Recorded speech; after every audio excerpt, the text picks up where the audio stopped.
The 5-0 Podcast. 5-0 Podcast. Hey everybody, welcome to the 5-0 Podcast. We are here today with Officer P, AKA Cop Cookie. He's a police officer by day and a dedicated follower of Christ. A business owner that brings sweet treats to your doorstep. I've had some myself, and I can confidently say that they are extremely delicious. So for our listeners who don't know you, give them a quick bio about yourself, and then we will get in deeper. So if you just leave it as a short little bio, and then we'll get into more as we go along. Yeah, I have been in law enforcement for 7 years, and that's so crazy to say. I actually saw a photo pop up on my timeline today of like the day we graduated the academy, and I mean, it just seems like yesterday, you know? But been a police officer in Central Florida for 7 years. I've had the pleasure of being on downtown deployment team, property crimes detective, undercover briefly, and now I'm on the community service unit, and I'm still on a SWAT team as well. So amazing. That's a lot more than I knew about you already. So I'm excited to get into that. So we're going to go over first who you are and your family foundation. And then a little bit more on law enforcement and how you started your business. So where did you grow up and how was your family foundation growing up? So I'm originally from South Alabama. It's a very small, it's such a small town. I don't even think they probably only have 2 stoplights in that whole town. So probably 2 police officers too. Yeah, I ain't never met him. Small town in Alabama, and I went to middle school and high school in the Panhandle of Florida, so right next to Pensacola area. And after that, I went to college in Tallahassee. I stayed there for way too long, but I briefly worked corrections for 2 years in Tallahassee. After that, I started applying to a few different agencies. Kept getting turned down for reasons that I still don't know today.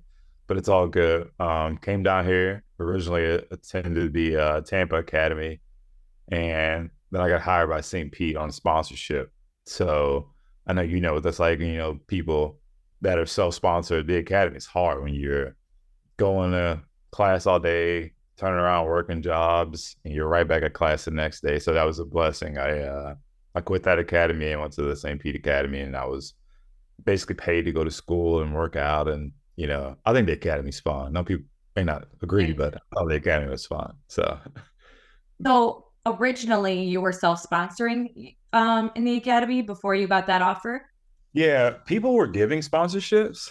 Like at the time, Orlando, Miami, I think Broward, not Pensacola. There was a few others, TPD, Tallahassee Police Department, and a few other ones. They were all doing sponsorships. But it's just very competitive. You're going against people who have like prior experience or military experience and stuff like that. And all I had was corrections, which didn't mean anything to anybody, So interesting because in Illinois, we didn't have that self-sponsor thing. And I talked about it on my podcast before because it's so new to me, learning about this in Florida, that people, like you said, people can literally go to the academy, pay their own way, and they still have to work a full-time job. So you finding that sponsorship, and I learned that when I came down here because I was sponsored, thank God, but I didn't know there was another option. I didn't know that people would put themselves through it themselves, which is so wild to me. And I think a lot of people don't know that about Florida. So you're saying up north, like you have to be sponsored? You have to be, you're hired by a department before you go into the academy. Oh, well, that's good. The hiring process is a really long time before they obviously commit to you to put you through that process, because the amount of money and time they're going to put into you and hope that you stick it out, obviously, there needs to be a commitment. Oh, no. Well, according to the internet, you can get a gun and a badge in 6 months, and all you have to do is just go to school, and it's super easy to get in there. Right. No, it's not. Not according to the internet. We've lived it, right? Yeah. So, what inspired you to become a police officer? And you said you went to school in Tallahassee. I'm assuming maybe FSU. Oh, to FAMU. So that's right next to FSU. Yeah. What did you study in school, and what inspired you to become a police officer? The last time I checked, I'm the only officer in our department with a degree in animal sciences. So I previously Oh wanted my to be, God. yeah, I wanted to be a veterinarian. And one thing happened, a bunch of things happened. Like I thought that I was going to go to school in Alabama, like use like my parents' address or something like that, and that didn't happen. And I was like, man, I really don't want to be in all this debt, coming out of college. But my best friend at the time was a police officer. I got to hang around him and his friends and, see what it was like going through the academy. And I did a couple of ride alongs up there. And I was like, man, I'm really like, wanting to do this. And so I met a guy who was working corrections, and I don't regret my time working corrections at all, but it was just a stepping stone, you know? So I think that something I still have today that I had back then is just that natural want to protect people, want to help people. In this job, you meet people on their worst days and stuff like that. And so it's awesome just to come into someone's life 10 or 15 minutes and help them out. And the majority of the calls aren't like some crazy kind of action popping off, but especially being in the community service side, I get to like actually form relationships with these people, So Yeah. How yeah. did your family feel about you wanting to become a police officer? I think it's something that my immediate family could tell that I wanted to do and that I would be good at. But I'm first generation police officer. There's no other officers in my family. So they had a lot of questions that I couldn't answer. I was in an academy, I didn't Right. know You know, about the job, not but your life yet. yeah, exactly. But very, very supportive. I know there's a lot of, I don't know, I feel like the cool thing to do these days is tell people how you made it on your own and all that. That's not true. I had a ton of support, and still to this day, I still have that same level of support. So And that's good. And that's how it should be. I feel the same with my family. They were very supportive. But like you said, if you have that knack for just like helping people, this is a great career and a great place for you. yeah. So you started policing 7 years ago. What's been your favorite part of policing, or like your favorite unit that you've worked in so far? Oh man. If you So could pick. no, I can for sure. And I haven't been in a bad unit. I've enjoyed my time everywhere. I'm thankful for the experience. I feel like 7 years and 4 or 5 different units is unheard of for a lot of people. Yeah. Haven't been at a job that long, so that's been a blessing. But by far, SWAT, it's no comparing it. It's one of those things where like I grew up playing sports, I got to play Yeah. a sport in college and stuff like that too. And that's exactly what it reminds me of. There's no arguing, there's no bickering. You can come, I mean, you can make jokes on any kind of level, with those guys. And at the same time, you all truly depend on each other to do your jobs. It's an absolute honor being a part of a group where like things have gotten their worse. The National Guard's not coming, like Right. you're part of that group that is going in there to deal with the worst of the worst. And I don't think that you would get that action in any other unit, and it makes you such a better officer on the street. There's no doubt that being on SWAT has saved my life and my career on multiple occasions, being on patrol or responding to calls and stuff like that. You just have a lot more confidence and Yeah. train and, situational awareness going into certain situations. So definitely SWAT for sure. I think it's interesting, and I haven't heard anyone really put it this way, but it makes so much sense when you said it. Like you grew up doing sports, and I feel like SWAT, people think about it as this like cool TV show type of thing. But at the end of the day, it's like you're on a team. And when you're on patrol, you're not really on a team. You're kind of like you're like working for yourself. You clock in, you clock out, you can do, what you want and hope, hopefully your zone partner shows up, whatever. But that's interesting for people who are maybe thinking of going into something like SWAT. If they love working on a team environment or grew up in sports, it's kind of like that unspoken thing where like you don't have to tell everyone what to do while you're doing it. It's kind of like who's going where and who's going what, who's good at what, and like the goal is to win and like everyone come out alive and get the bad guy.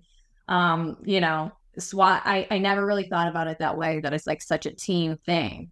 And it's like a sport. It's like you guys get to meet up, put on your uniforms, your jerseys, and go. So That's interesting to think about that way. I never really thought about it like that.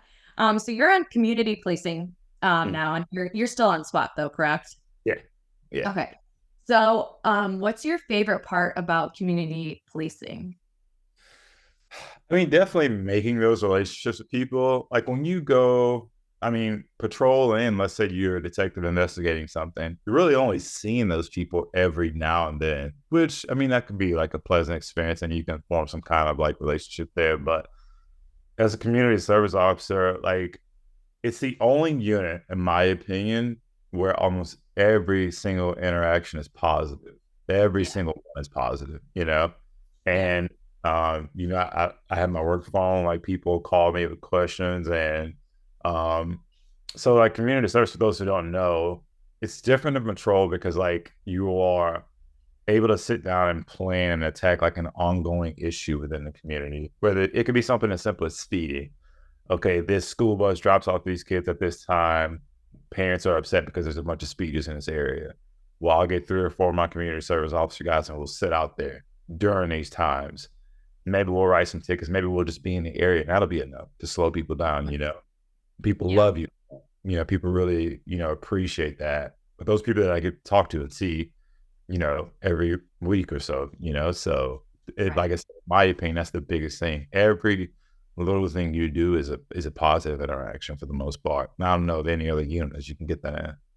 Yeah, no, for sure. And you're helping like you said, like even the smallest issue, local issue to, I'm sure that you've, when there's been a family that suffered something, like you're the face that gets to go there and like, because at the end of the day, they're going to have to interact with police. But if it's someone who knows how to interact with children or interact with family who have lost someone, it's like really important. And it's actually a huge role for officers that I don't think people really understand, that like you have to be the face of like your department in a lot of ways. And that's a lot of pressure. And like you said, you have that phone, you're getting calls and people depend on you to solve their problems all the time. Yeah, and sometimes we can't solve the problem. I mean, if your neighbor painted a fence pink and you don't like that, I want to hit up the HOA, not me. But sometimes you have to go to the HOA meetings. Yeah, you're right about that. You're right about that. So, what struggles have you personally faced in law enforcement as a Black police officer, if any? Yeah, that's a good question. Yeah. I would say just the stereotype around being a police officer, I think it's something that you go into expecting it. I mean, I'm come from an all-Black family.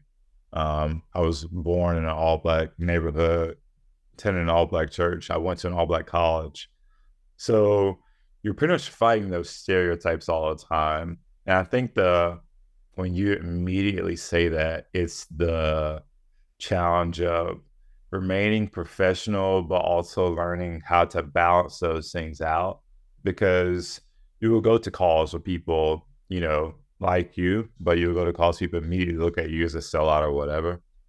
And I don't think that, I don't know, like some things in life you won't know how to deal with until you go through it, so I'd say that's probably the immediate challenge that I faced in this job. Because I remember one of my best friends who went to the academy with me, also a young Black officer, we would call each other and say the same thing. I'd be like, dude, like, I just pulled up to this very simple call and these people were, not wanting to talk to me, and it wasn't even that serious, and they were saying this, that, and the other. And you just, as your career goes on, I think you figure out that it's really not you that they care of. It's like the uniform, Yes. So yeah. And unfortunately, every song, every movie, it's a cool thing to like have some kind of show where there's a dirty police officer in there. So I think that's what you're fighting. But with 7 years on right now, those things I just don't take it personally, Right. I kind of like, I feel like empathetic at this point in my career. You're just like, oh, those people really don't mean what they're saying, So When you were first starting, like you mentioned the word like sellout and stuff. Did you have people say that to you, or like people that you knew growing up say that you were like a sellout, or did you Like just my people that knew me, like personally. yeah? Any No, did anybody? it was more the complete opposite. It was more like we know you, we've known you, Mm, like we're happy that you're a police officer, we're that's happy good. that you're out there. Yeah. I mean, some people like stopped talking to me or whatever, but like, they weren't close to me, so that didn't really affect me. But I will say, if there's one job that shows you, who is your friend and who cares about you, is this, Yeah, so. But no, I yeah, didn't have definitely. anybody. I've always had a very high level of support. But I don't know a lot of people that don't like the police at all, but they still talk to me and stuff like that. So Yeah, and I feel like that shows a lot of like your character and that they just trust that you're a good person because people have the perception of the police no matter what. But if they still support you in what you're doing, it's because they're like you're one of the good ones or yeah, whatever. They trust I you think and I think that's a good point because they, like you just said, I'm sure you have the same thing in your life, oh but they yeah. know you.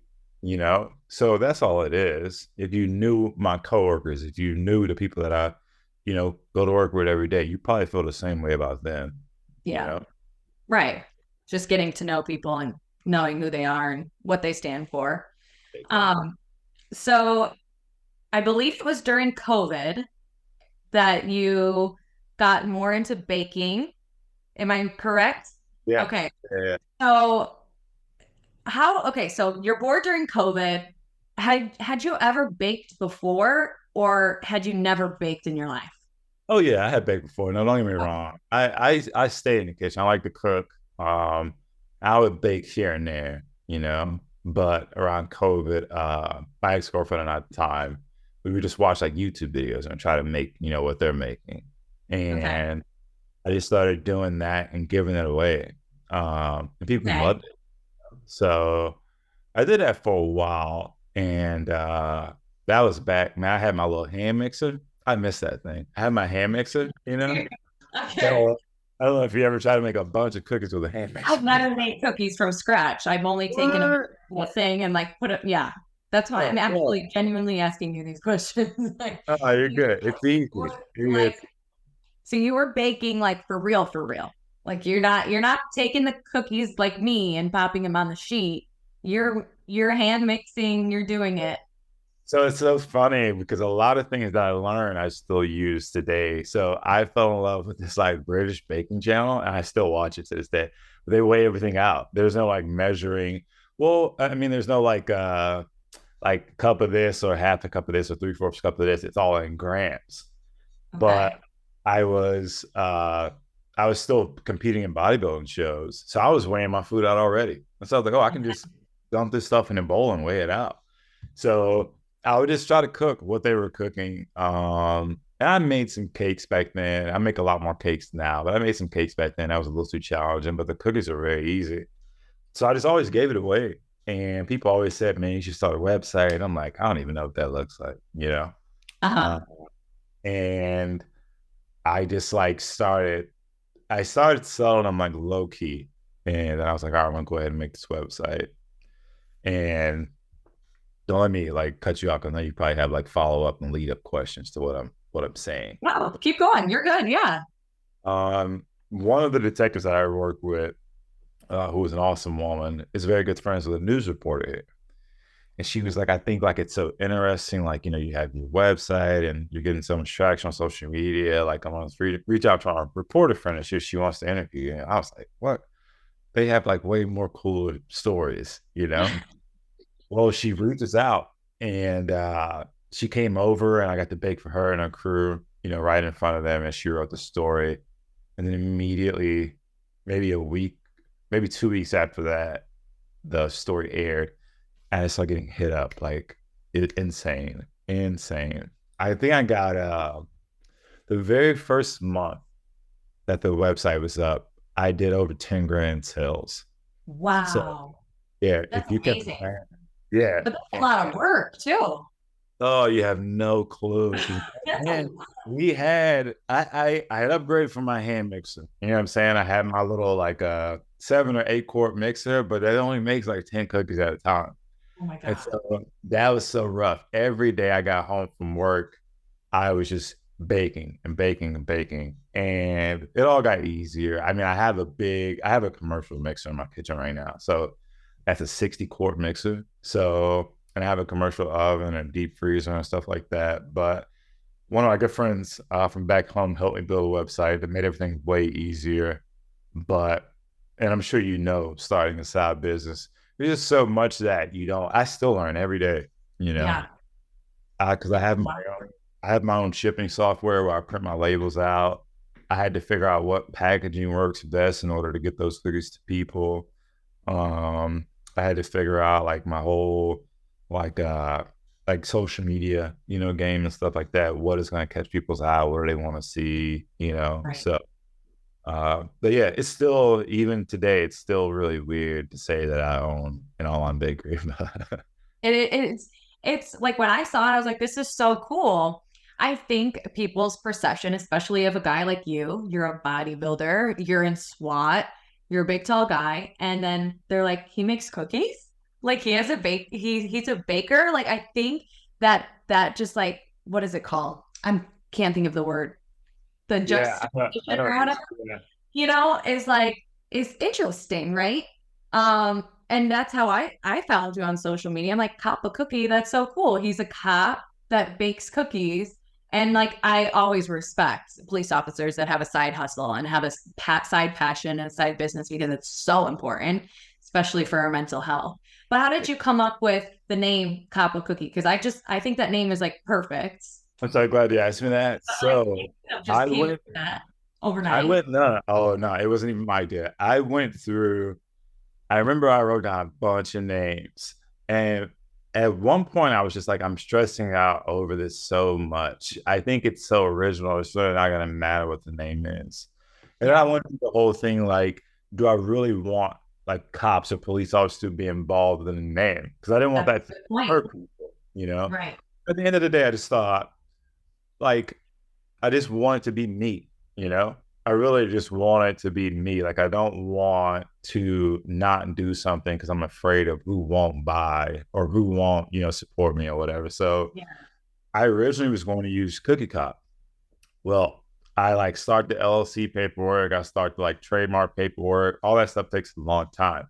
Yep. Well, I get an email from this company, and apparently Cookie Cop used to be a board game back in like the 90s. I had no clue. Yeah.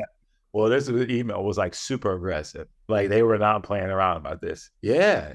I swear. Look up. You can't take this even though this board game doesn't exist anymore. They basically said they were going to sue me. And I talked to my lady who does all my, because I have another side business too. She does all my paperwork. And she was like, well, like you're selling food. This is a board game. She was like, we can still get away with it. And I was like, nah, I'm good. And so I went to one of my coworkers and she suggested Cop a Cookie. And at first I was like, nah, that's trash. I was like, I'm good with it. But we stuck with it, man. And I think it was easily one of the best pieces of advice I got. So yeah. And your designs too. I love like what people don't realize, and one of the reasons I wanted you on this podcast so bad is because having your own business, people don't realize like you're still a full-time police officer. You're still a full-time human. You're a son, you're a boyfriend, you're a brother, whatever. You're a cop, and you're at home making cookies, and then you have to, like you said, website, orders. Like all these other things are so involved that people don't really give people like you enough credit for.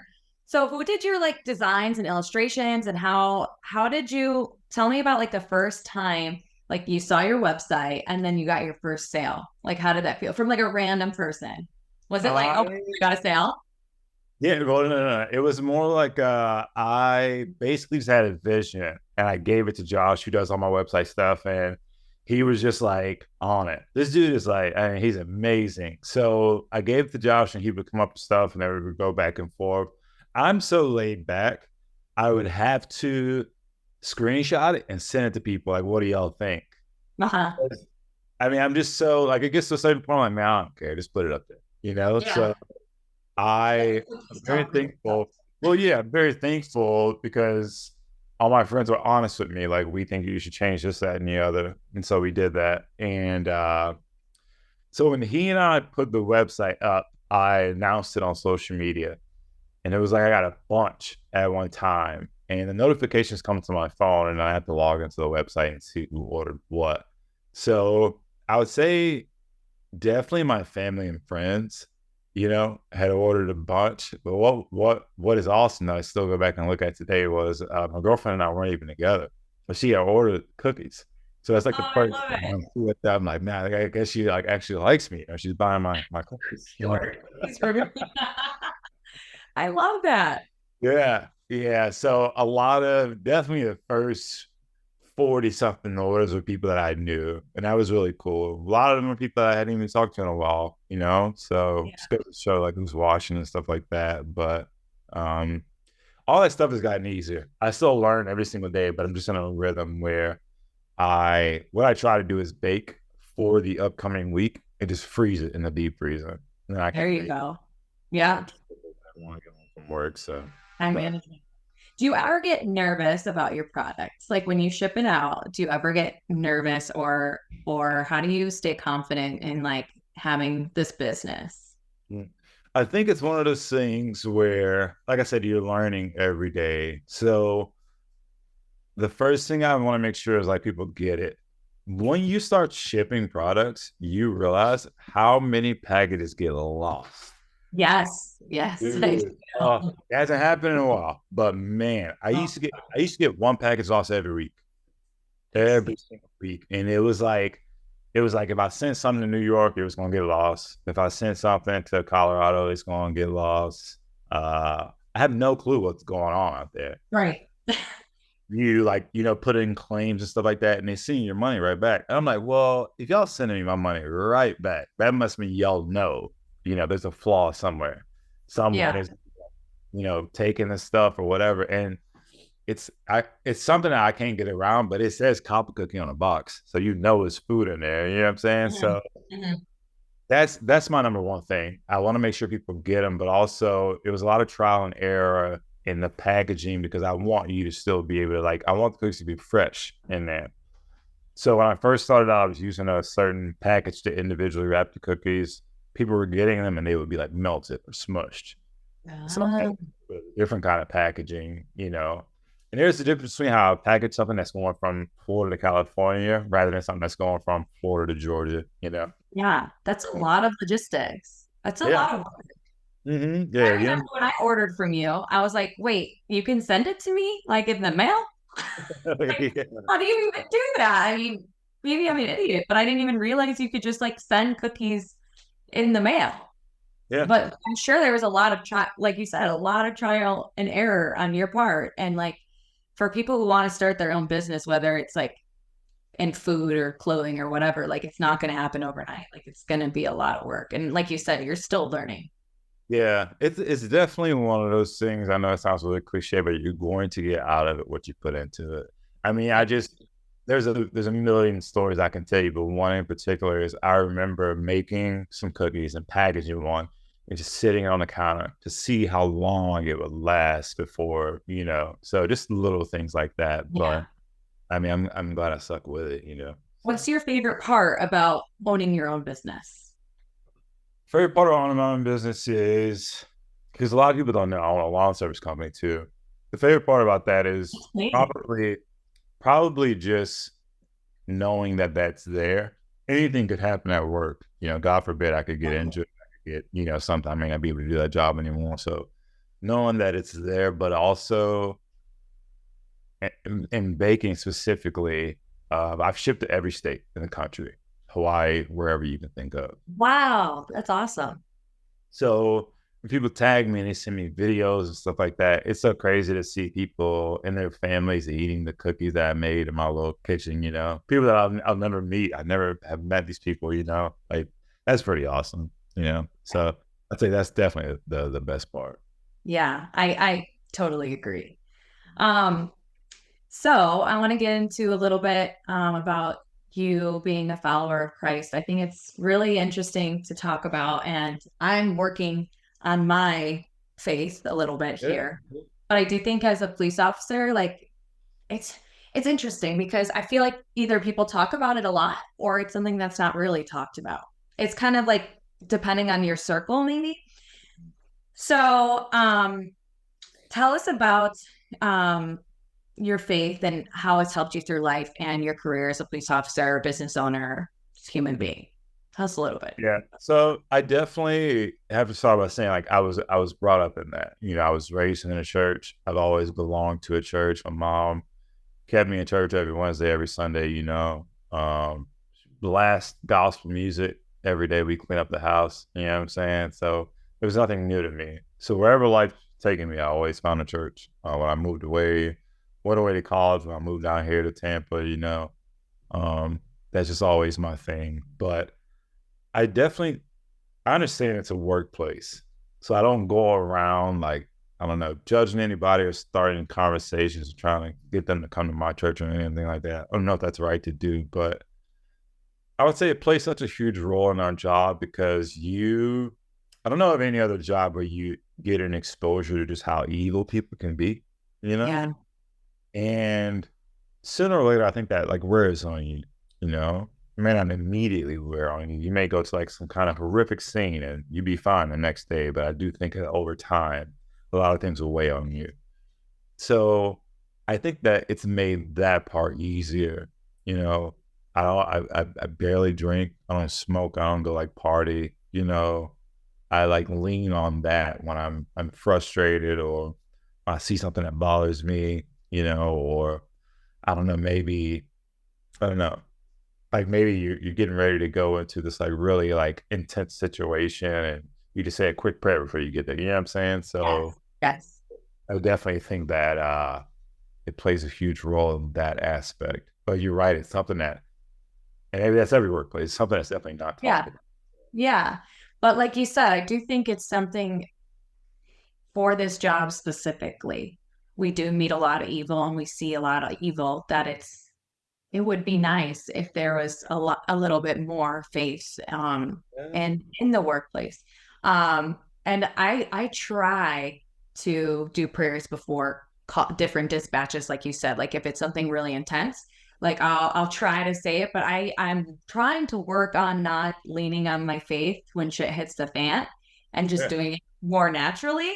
Yeah. Do you have advice for people who want to be more in their faith and are struggling? Yeah, I would say like I just had this conversation with someone a few weeks ago, because I know there's people out there who are just curious, they Yeah. want that. Nowadays, it's very convenient. I would recommend watching some online sermons.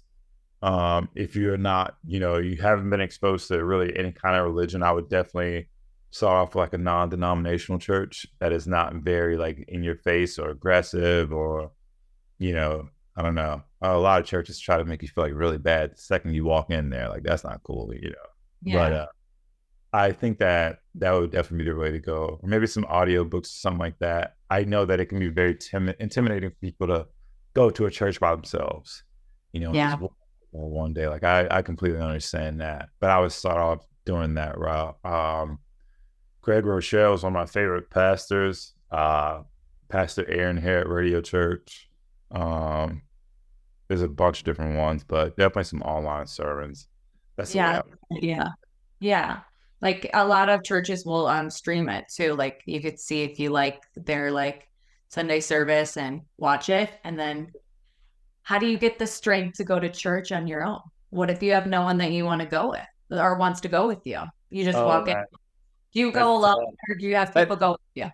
I think that's something that is very hard.